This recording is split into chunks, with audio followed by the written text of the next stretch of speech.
Este y otros tantos temas que están ocurriendo hoy en día en este mundo convulsionado y bajando la tierra también a regiones más reducidas que el mundo entero, ¿no?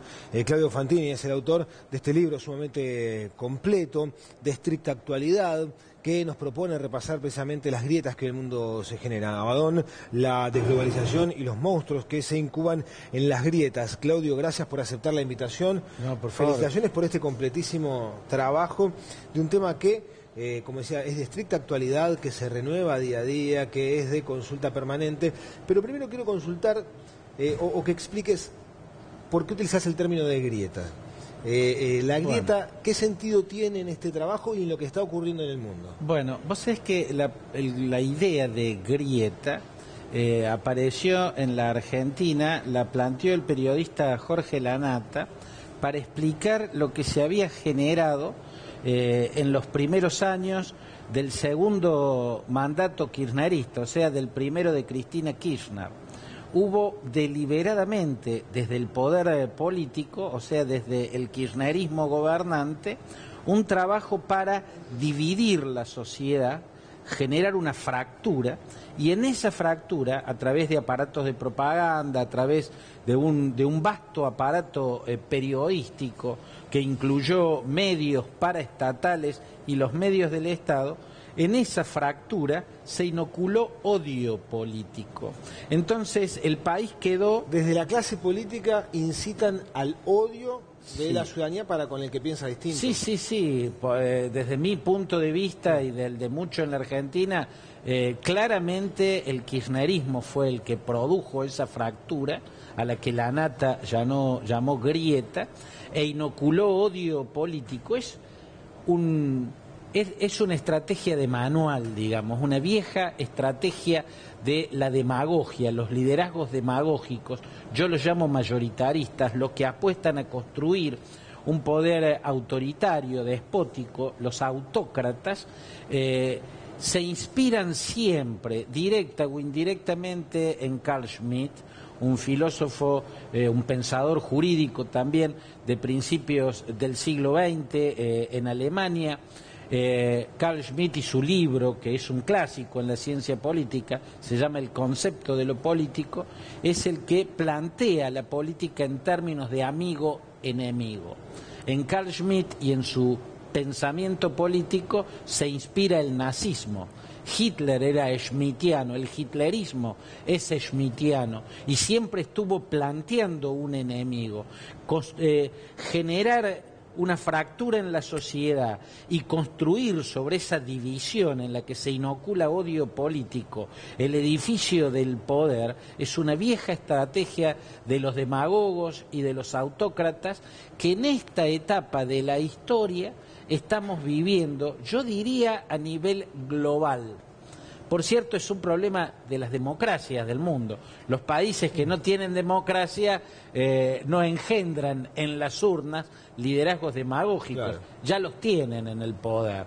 En las democracias lo que vemos es que en los países de economía menos desarrollada, en estas latitudes, en algunos países, claramente en la Argentina y en Venezuela, aparecieron esos liderazgos que apostaron a la fractura de la sociedad, a la política amigo-enemigo y a inocular odio, aberración entre unos y otros. Y en el mundo desarrollado, lo que acá ocurre en la vereda de la izquierda populista, en Estados Unidos, en Europa, ocurre en la vereda de la ultraderecha, la derecha alternativa con Donald Trump en los Estados Unidos, bueno, y todos los fenómenos ultraderechistas, incluido el Brexit, en Europa. Ya vamos a tocar todos estos temas, Donald Trump, el Brexit, Venezuela, Corea del Norte, pero me quiero detener en el concepto de grieta llevado al Uruguay. Aquí da la sensación que la sociedad también está dividida, de un lado o del otro, siguiendo el oficialismo, la izquierda, el gobierno y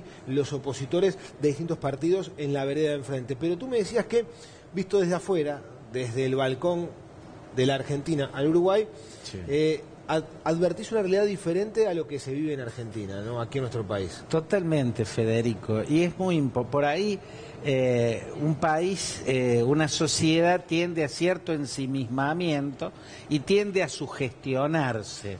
¿no? Y cree estar viviendo lo mismo que en nuestros países, y yo te puedo asegurar, viviendo en la Argentina, siendo argentino y habiendo padecido incluso lo que es el fenómeno del populismo más enervado, que cuando uno mira hacia el Uruguay, lo que ve es muy distinto.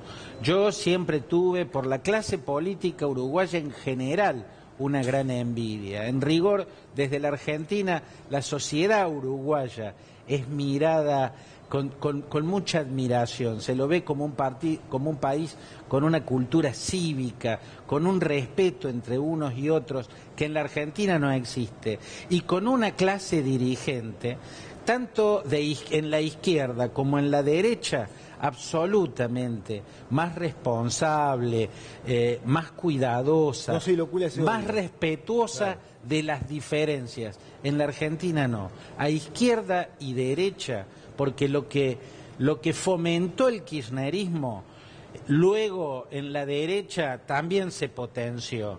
Lo que hacían periodistas militantes desde el kirchnerismo, cobrando, ¿no? Para fomentar, difundir el odio, difamar a todo aquel que criticara los gobiernos de Kirchner, luego también tuvo su eco en ciertos periodistas que actuaron del mismo modo y también difundieron aborrecimiento. De eso Uruguay está muy lejos. Bueno, muy bien, es un concepto interesante, ¿no? La visión que tiene alguien que es especialista en la materia de lo que ocurre aquí en Uruguay.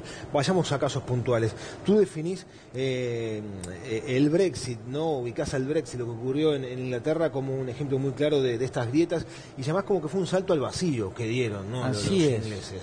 Así es. Cuando uno analiza ese voto, encuentra que no es un fenómeno, si bien se trata de un referéndum, no es un fenómeno del todo diferente al triunfo de Donald Trump. ¿En qué sentido?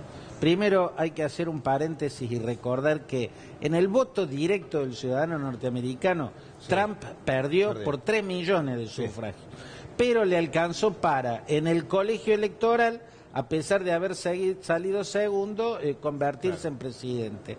Y eso basta para que uno reflexione qué pasa con una sociedad que siempre fue muy cuidadosa en la selección de sus candidatos, donde un Gary Hart, por ejemplo, en los 80, que era una suerte de Kennedy, un tipo brillante, se le descubrió una amante, una vida paralela a la de su matrimonio, cuando le preguntaron, mintió, la ocultó, una modelo despampanante, Donna Rice. En Argentina gana una elección si tenés un amante así. Bueno, él tuvo que renunciar a la precandidatura demócrata y el candidato terminó siendo Michael Dukakis, el gobernador de Massachusetts. Un país donde siempre se puso bajo la lupa moral a los candidatos. Bueno, llega un Donald Trump que hacía ostentación de sus oscuridades. ¿Por qué el Brexit es el reflejo británico si es un referéndum? No estaban votando a nadie. Porque equivale a un salto al vacío, en todo sentido. Nadie sabe cómo es salir de Europa porque nunca nadie había salido de Europa. Se sabe lo que es entrar, no se sabe lo que es salir. Ya ahí nomás se está eligiendo una incógnita, lo que no es muy común. Segundo, el Brexit puede implicar una implosión interna británica. Los escoceses habían votado meses antes continuar o salir de Gran Bretaña, votaron continuar. En la votación por el Brexit votaron continuar en Europa. Y Gran Bretaña decide salir. Hoy tiene todo el derecho Escocia a decir, no, bueno, entonces nosotros volvemos a hacer nuestro referéndum, porque ahora hay otro dato. Nosotros queremos seguir en Europa. O sea, el mundo puede llegar a dejar de ver la Unión Jack, que se llama, la bandera británica, porque si se fuera a Escocia, desaparece el Reino Unido, desaparece lo que representa esa bandera. Entonces, por todo eso fue un salto al vacío. ¿Qué explica el voto a un salto al vacío? Bueno, este tiempo de incertidumbre, esta era de la oscuridad, como le explico yo en Abaddon. Era de oscuridad que puede ser más oscura aún todavía. Decís que Donald Trump encontró el enemigo que necesitaba, o sea, que estaba a su altura, apuntando a Corea del Norte. Sí. ¿Qué puede pasar? ¿Cómo surge este conflicto y qué puede pasar en definitiva por eso? Bueno, Donald Trump nace con un gobierno cuadripléjico, ¿no? Es el primer gobernante que llega con índices de popularidad bajísimos. Vuelvo a decir, en la elección, en el voto directo, Sí, allá hay colegios, tenía 3 millones de votos perdió menos. por un Uruguay entero. Claro, ganó Hillary Clinton. Si se votara como acá, como en la Argentina, ganó Hillary Clinton. Pero bueno, en el colegio electoral ganó él. Llegó con esa debilidad. A eso se suma la sombra del Russia Gate, ¿no? O sea, está claro que Vladimir Putin y el espionaje ruso... Tiene material de Trump.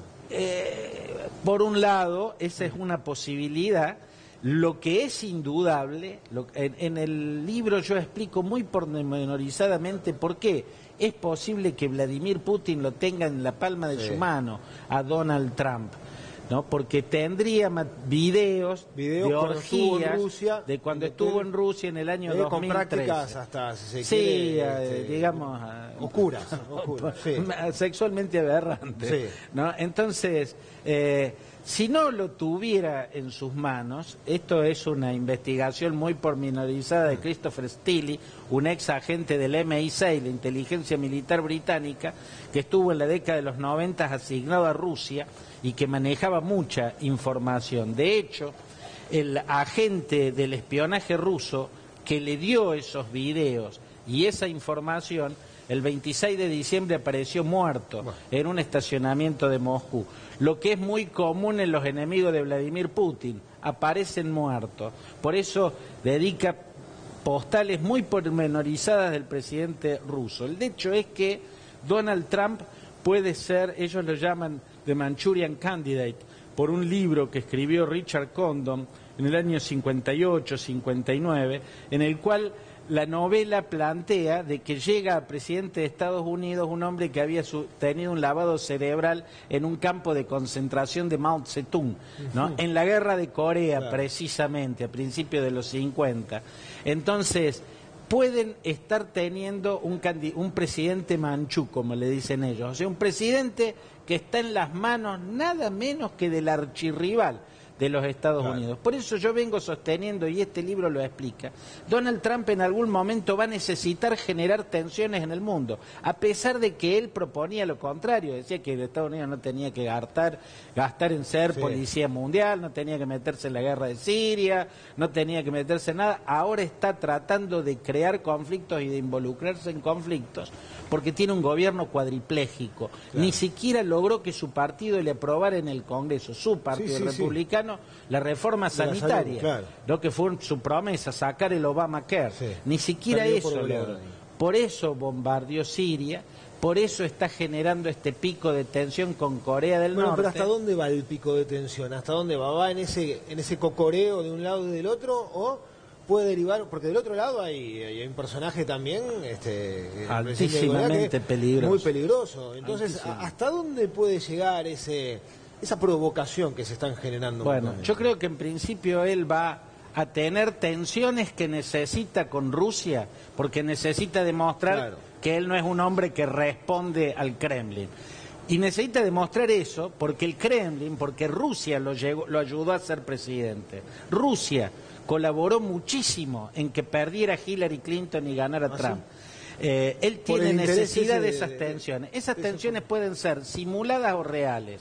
Si es verdad lo que explicó Christopher Steele, este espía británico que consiguió que un agente ruso asesinado por el régimen de Putin le diera donde salen las orgías sexuales, si eso es verdad, la tensión va a ser simulada. Si no es verdad, lo mismo, él llegó al poder gracias a Putin, entonces necesita tener tensiones. Hay que ver hasta qué punto de la raya, o sea, qué tan loco puede ser. Lo que hizo con Xi Jinping, o sea, no tanto bombardear Siria, para mí fue un estropicio, ¿no? Pero haber dado la orden de ese bombardeo en el medio de la cena con el presidente chino, en términos de modales es una grosería, en términos diplomáticos es un estropicio. Eso no lo hace nunca un estadista de un Estado de Derecho. de una potencia democrática del mundo. El mensaje para Xi Jinping no fue los 58 misiles Tomahawk lanzados sobre Siria. El mensaje que se debe haber llevado Xi Jinping, que se debe haber atragantado con el postre, porque ahí fue cuando le anunció: acabo de tirar 58 misiles en Siria, debe haber sido: este tipo es capaz de cualquier cosa. Claro. Si es capaz de cualquier cosa, bueno, en Corea... Por eso, Kim Jong-un es capaz de cualquier cosa también. Bueno, el régimen norcoreano se hizo fuerte siendo lunático y ostentando ese lunatismo, ¿no? Haciendo creer al mundo, y puede ser verdad o no, pero convenciendo al mundo de que es un régimen que puede hacer cualquier cosa. De hecho, es el totalitarismo absoluto. Yo en este libro, en Abaddon, explico toda la historia, desde que lo creó Kim Il-sung, el abuelo del actual líder, cómo lo continuó Kim Jong-il, el padre del actual líder, y cómo lo continúa ahora Kim Jong-un, tal vez el más sanguinario, el más criminal. Él debutó en el poder haciendo asesinar a su tío, ¿no?, que había sido su mentor político. Además, el régimen norcoreano preside un totalitarismo absoluto, rige la doctrina Juche, que la elaboró Kim Il-sung, por la cual el pueblo considera a sus líderes como deidades, como dioses. Ellos creen que la dinastía Kim es descendiente de los dioses del monte Paktu. El monte Paktu separa la Manchuria china de la península coreana, y las leyendas ancestrales dicen que en sus cumbres moran dioses que crearon al pueblo de Manchuria y al pueblo norcoreano. Se valió de esas leyendas para crear una doctrina que convirtió a una nación en una secta que al menos aparenta... A toda la nación, es un término terrible. Por supuesto, habrá muchos que no creen, como dice la doctrina Juche, que Kim Il-sung podía estar en muchos lados al mismo tiempo. La Constitución coreana establece que el presidente de Corea hoy es Kim Il-sung. Vos, Federico, me podés decir, pero Kim Il-sung murió hace un montón de años. Sí, murió, pero la Constitución en su artículo 19 lo declara inmortal. Y por lo tanto es el presidente in eternum de Corea del Norte. De ese tipo de régimen estamos hablando. Claro. Muchos no creerán que sus líderes son dioses. Ojo, los japoneses creyeron que el emperador era un dios hasta que lo vieron firmar la capitulación frente a MacArthur en la cubierta del acorazado Missouri, después de las 2 bombas atómicas. Pero en este caso hay una doctrina que logró un lavado de cerebro, y los muchos que no lo creen deben simular creerlo, porque si no se lo van a inculcar y se lo van a explicar en un campo de concentración, Claudio, o si no termina en un paredón de fusilamiento. Como periodista sabes que no nos queda más tiempo, ¿no? Y habría muchos más temas para desarrollar, porque el libro es realmente interesante.